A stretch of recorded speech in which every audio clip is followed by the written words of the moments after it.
I never imagined that simply deciding not to attend a wedding would lead to one of the most chaotic experiences of my life. At first, it felt like the easiest decision in the world. The wedding was strictly child-free. No one under 21 allowed. No exceptions, no discussions, no compromises. My husband was going. His parents were going. Almost the entire extended family was going. It was supposed to be a big family event, and I decided I would stay home with our kids. Honestly, I didn't think much of it. A quiet weekend at home sounded almost peaceful. No travel stress, no formal events, no obligations, just normal life. That feeling lasted exactly one afternoon, because that's when everything started. It began with a single message. Hey, since you're staying home anyway, could you watch my kids for the weekend? Just 6 of them, they're easy. I remember reading that message twice. 6 kids. I paused, thinking maybe I misunderstood. Maybe it was a joke. But before I could even respond, another message came in. Then another. Then another. Within hours, my phone was flooded. Cousins, aunts, distant relatives.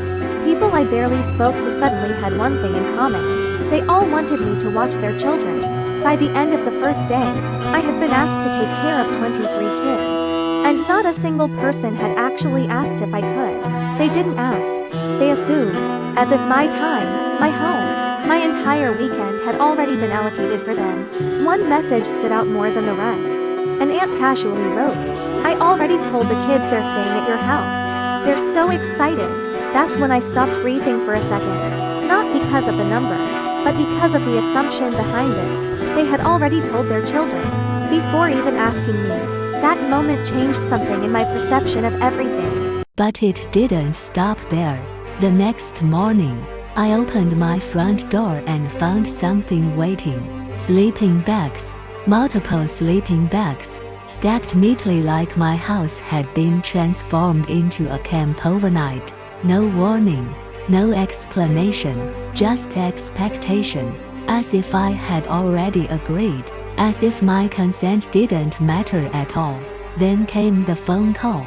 It was one of those perfect moms in the family. You know the type. 6 kids, always composed, always organized, always making motherhood look effortless. She didn't ask either. She said, I know you're going to say yes. You're just so good with kids. That sentence stuck in my head, because it wasn't a request. It was a decision made on my behalf. That's when I realized something deeper was happening. This wasn't just a misunderstanding. This was a pattern. They weren't asking me for help. They were assigning me responsibility. Without consent, without discussion, without even considering that I might say no. So I started writing everything down, just to understand the scale of it. 23 children, then 27, then 32. By the 3rd day, the number reached 37, ages ranging from toddlers to teenagers, one still in diapers, several with medical needs, at least 2 known in the family for unpredictable behavior, and somehow, in their minds, this was all manageable for one person, me, while also taking care of my own children. Then something happened that pushed everything over the edge. My husband's uncle casually said, You should be grateful. It means they trust you. Grateful, for what exactly? For being turned into a free daycare center for nearly 50 children. For having my entire weekend taken without even being asked. That was the moment something inside me snapped. But I didn't explode. I didn't argue. I didn't refuse immediately. Instead, I decided something different. If they wanted to treat me like a service, then I would respond like one. I opened the family group chat, and I wrote one message. Of course I can help. My babysitting rate is $40 per child per hour.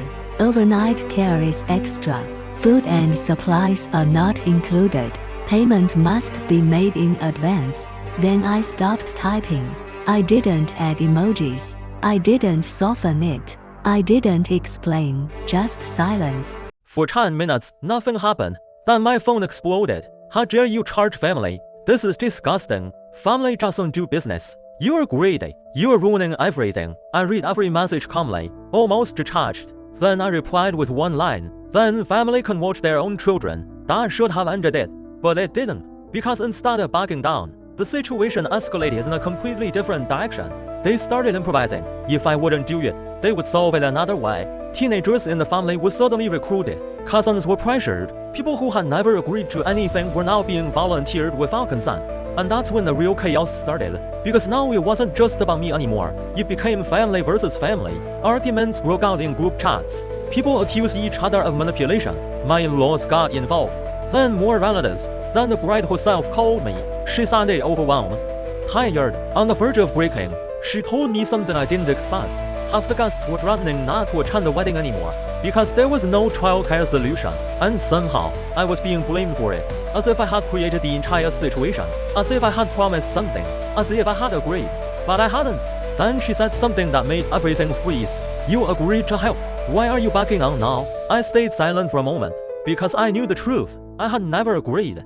Not once. I told her that clearly, and there was a long pause, a very long pause. Then she said something that changed everything. Someone had told the entire family I had already agreed to watch all the children. A lie. A single assumption that turned into accepted fact. And from that moment on, everyone built their plans on top of it, without verifying, without confirming, without asking me. That was the real origin of everything. One person assumed I would say yes, so they told everyone I already had. And suddenly I became responsible for a decision I never made. When the truth came out, everything collapsed. Arguments erupted across the family. Blame shifted violently from person to person. The wedding still happened, but almost half the guests didn't attend. Relationships broke down.